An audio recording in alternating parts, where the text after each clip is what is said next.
नमस्कार, स्वागत है आपका अपने YouTube चैनल गुरुजी में। और हम पिछले वीडियो से आगे शुरू कर रहे हैं। हम पढ़ रहे थे पूर्णांकों के गुणधर्म और उसमें हमने समवृद्ध गुणधर्म, क्रम विनिमेयता गुणधर्म और तीसरा साहचर्य गुणधर्म पढ़ा था। तो यदि आप इस वीडियो को देख रहे हैं तो आपको वो पहले वाला वीडियो जरूर देखना होगा, अन्यथा आपको ठीक से समझ नहीं आएगा। तो आप डिस्क्रिप्शन में उसका लिंक दे दूंगा मैं, और आप आई बटन में भी जाकर चेक कर सकते हैं कि वो वीडियो, या आप जो कक्षा 7 की प्लेलिस्ट बनी हुई है उसमें चेक कर सकते हैं। चलिए बढ़ते हैं आगे। आज हम पहला जो गुण पढ़ रहे हैं वो है वितरण गुण। किसका वितरण गुण? पूर्णांकों का। किसका वितरण गुण पढ़ रहे हैं हम? पूर्णांकों का वितरण गुण। अब पूर्णांक क्या होते हैं? जैसे -4, -3, -2, -1, 0, 1, 2, 3, 4, 5, इस प्रकार से ये सभी पूर्णांक होते हैं। अब योग पर गुणन का वितरण क्या है? वितरण गुण है, उसमें दो हैं। योग पर गुणन का वितरण, डिस्ट्रीब्यूटिव प्रॉपर्टी में दो हैं। योग पर गुणन का वितरण और दूसरा है घटाओ पर या व्यवकलन पर गुणन का वितरण। योग पर गुणन का वितरण क्या है? गुणा और जोड़ इसमें दोनों साथ आएंगे।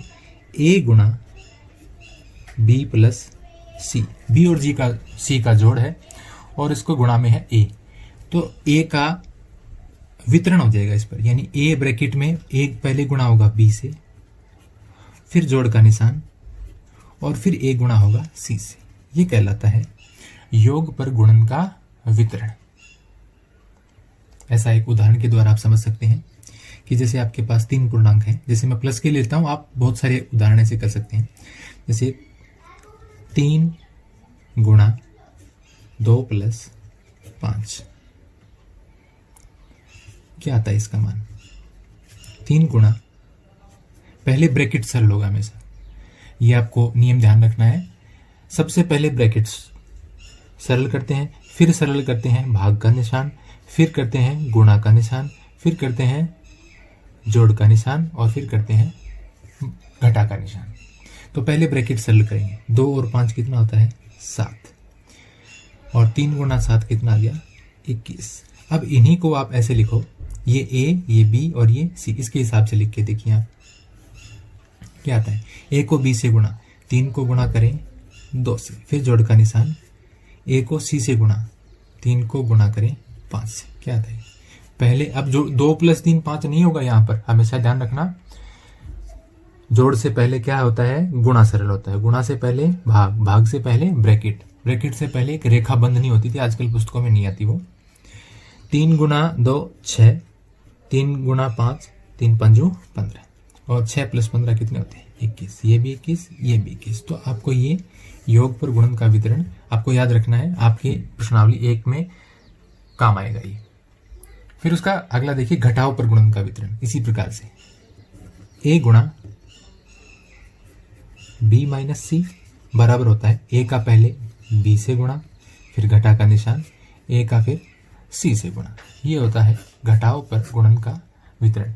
इसी प्रकार से जैसे मैंने पहला सवाल किया है उसी के हिसाब से आप 3 कोई भी पूर्णांक प्लस माइनस के लेकर के और इसको सरल करके देख सकते हैं। तो ये है घटाओ पर गुणन का वितरण। आगे बढ़ते हैं। योज्य तत्समक, एडिटिव आइडेंटिटी, ये क्या है? बहुत आसान है। योज्य तत्समक और गुणात्मक तत्समक दोनों आपको स्क्रीन पर दिख रहे होंगे। योग्य तत्समक क्या है कि किसी भी पूर्णांक संख्या, पूर्ण संख्याओं के लिए भी लागू है, प्राकृत के लिए भी लागू है, किसी भी पूर्णांक संख्या में 0 यानी 0 जोड़ने पर वही संख्या प्राप्त होती है। अतः 0 यानी 0 पूर्णांकों के लिए योज्य तत्समक है, एक एडिटिव आइडेंटिटी है।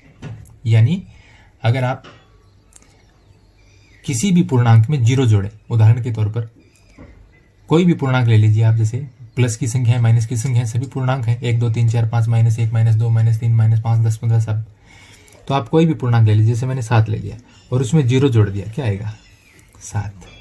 कोई भी पूर्णांक ले लीजिए आप, जैसे मैंने 15 ले लिया माइनस का और उसमें 0 जोड़ दिया, क्या आएगा? -15। 0 जोड़ने पर कोई फर्क नहीं पड़ता। या आप पहले 0 लिख दें, 0 में जोड़ दें, आप क्या जोड़ दें? 25 जोड़ दें, क्या आएगा? 25 आएगा, कोई फर्क नहीं पड़ता। यानी 0 जोड़ने पर पूर्णांकों में कोई फर्क नहीं पड़ता। तो अतः 0 पूर्णांकों के लिए योज्य तत्समक है। इसको लिखते कैसे हैं? a कोई पूर्णांक है, यदि उसमें आप जीरो जोड़ते हैं तो क्या आता है, ए ही आता है, या जीरो में यदि आप ए जोड़ते हैं तो भी कितना आता है, ए ही आता है। यानी ए प्लस जीरो, जीरो प्लस ए, और ये किसके बराबर होते हैं, दोनों ही ए के बराबर होते हैं। अगला है इसमें गुणात्मक तत्समक। गुणात्मक तत्समक किसे कहते हैं कि ऐसी संख्या पूर्णांकों के लिए जीरो थी जिसको जोड़ने पर कोई फर्क नहीं पड़ता। अब आप सोच के बताओ कि ऐसी संख्या जिसको गुणा करने पर कोई फर्क नहीं पड़ता, एक, यानी आप कोई भी पूर्णांक लेंगे, 15 ले लिया, उसको 1 से गुणा करेंगे, 15 एकम 15, माइनस 13 ले लिया, इसको 1 से गुणा करेंगे, माइनस 13, या 1 पहले ले लिया, इसको 0 से गुणा करेंगे, क्या आएगा, 0। यानी 1 को किसी भी पूर्णांक से गुणा करें तो वही पूर्णांक आता है, कोई फर्क नहीं पड़ता पूर्णांक पर। 1 को किसी भी पूर्णांक से गुणा करेंगे, 1 को 0 से गुणा करेंगे 0 आएगा, 1 को माइनस 13 से गुणा करेंगे माइनस 13 आएगा, 1 को 15 से गुणा करेंगे 15 आएगा। तो इसलिए 1 क्या है, गुणात्मक तत्समक है। किसी पूर्णांक को 1 से गुणा करने पर वही संख्या प्राप्त होती है, अतः 1 पूर्णांकों के लिए गुणात्मक तत्समक है, मल्टीप्लिकेटिव आइडेंटिटी है। इसको कैसे लिखेंगे, ए कोई एक पूर्णांक है, इसको हम गुणा करें 1 से, क्या आता है, ए ही आता है, या हम 1 को गुणा करें ए से तो भी क्या आएगा, ए ही आएगा। चाहे आप 1 को ए से गुणा कर दें किसी पूर्णांक से, या ए को यानी किसी पूर्णांक को 1 से गुणा कर दें, उत्तर वही आता है। अब इसके बाद में हम देखेंगे पूर्णांकों का गुणा। यदि आपस में किन्हीं दो पूर्णांकों को, तीन पूर्णांकों को, धनात्मक पूर्णांकों को, ऋणात्मक पूर्णांकों को गुणा करने में क्या आता है। एक तो जैसे हम बार बार पढ़ भी रहे थे कि यदि कोई भी दो पूर्णांक है, पूर्णांक आप समझ ही गए होंगे, प्लस की संख्या है, माइनस की संख्या है, 0, 1, 2, 3, 4, 5, -1, -2 में ये सभी पूर्णांक है। तो किन्हीं भी दो पूर्णांकों को आप गुणा करके देखें, यदि दो पूर्णांक प्लस के हैं तो क्या आता है, 2 तिया 6, प्लस ही आएगा। यदि दो पूर्णांक प्लस के हैं तो उनको गुणा करने पर क्या आएगा, प्लस आएगा। यदि एक पूर्णांक माइनस का और एक पूर्णांक प्लस का है, चाहे वो पहले वाला हो चाहे दूसरे वाला हो, उनको गुणा करने पर क्या आता है, माइनस आएगा। क्या आएगा, माइनस 2 तिया 6, क्या आएगा, माइनस का। यानी यदि एक पूर्णांक आपका माइनस का और इसी प्रकार देखिए, यदि एक पूर्णांक आपका माइनस का और दूसरा पूर्णांक भी यदि आपका है माइनस का, तो उनको गुणा करने पर क्या आएगा, माइनस की संख्या को माइनस की संख्या से गुणा करने पर आता है प्लस। क्या आएगा, 2 एकम 2, दोनों का चिन्ह माइनस है तो ये बन जाएगा प्लस। तो आप ध्यान रखिए कि कोई भी दो पूर्णांक धनात्मक हैं तो उनको गुणा करने पर आएगा धनात्मक। यदि एक धनात्मक और एक ऋणात्मक है, एक लिख रहा हूं मैं, ये चिन्ह लगा देते हैं अकेला, इनको गुणा करने पर क्या आएगा, माइनस। यदि दोनों ही माइनस के हैं तो क्या बनेगा, गुणा करने पर प्लस। तो यह तो होगी दो दो पूर्णांकों को गुणा करने की बात। अब आपकी पुस्तक में देखा है कि यदि 3 ऋणात्मक पूर्णांकों को यानी माइनस के 3 पूर्णांकों को गुणा करें तो क्या होता है। जैसे एक पूर्णांक आपका -2, एक पूर्णांक आपका -4, एक पूर्णांक आपका -5, 3 ऋणात्मक पूर्णांक। और यदि 3 ऋणात्मक पूर्णांकों को गुणा करें तो क्या होता है। देखिए अभी हमने देखा कि 2 ऋणात्मक पूर्णांकों को गुणा करने पर क्या आता है, प्लस आता है। तो 3 ऋणात्मक पूर्णांकों को गुणा करने पर क्या आता है, जैसे -2 और -4 को आप गुणा करेंगे तो माइनस को माइनस से गुणा करने पर अभी हमने देखा प्लस आता है। तो 2 चौके 8 और गुणा में है -5, क्या आ गया, ये 8 को -5 से गुणा किया, प्लस को माइनस से गुणा करते हैं, एक पूर्णांक प्लस का और एक माइनस का हो तो क्या आता है, गुणा करने पर माइनस। तो -8 5 40। कैसी संख्या है, तीनों पूर्णांक माइनस के थे तो गुणा करने पर क्या आता है, माइनस। तो आपने क्या देखा, 2 पूर्णांक हैं, दोनों माइनस के हों, उनको गुणा करने पर क्या आता है, माइनस।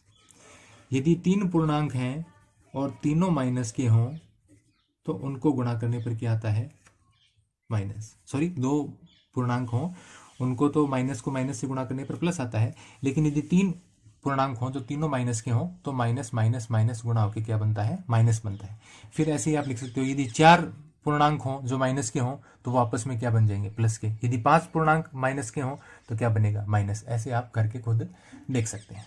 इसके अलावा इसमें एक चीज और बची है शून्य से गुणा, क्या, शून्य से गुणा, शून्य से जोड़ तो हमने ऊपर देखा था, शून्य से गुणा क्या है, 4, कोई भी पूर्णांक को आप जीरो से गुणा करेंगे क्या आएगा, 0। कोई भी पूर्णांक ले लीजिए, -7, इसको 0 से गुणा करेंगे क्या आएगा, 0। -121, इसको 0 से गुणा करेंगे क्या आएगा, 0। 0 भी एक पूर्णांक है, 0 को 0 से भी गुणा करने पर क्या आता है, 0। यानी किसी भी पूर्णांक को शून्य से गुणा करने पर शून्य ही आता है। तो ये कुछ नियम थे। इन नियमों को समझने से हमारी जो आगे की जो प्रश्नावली हैं 1.2, 1.3, 1.4 ये बिल्कुल आसान हो जाएंगी। तो आपको इस वीडियो का पहला पार्ट और ये जो दूसरा पार्ट है ये ज़रूर देखना है पूरा, ताकि आप आगे आने वाले वीडियो को ठीक से समझ सकें। यदि आपको हमारा चैनल अच्छा लगता है तो चैनल को सब्सक्राइब कीजिए, बेल आइकन को दबाइए और लाइक कीजिए, कमेंट कीजिए, शेयर कीजिए। Thank you.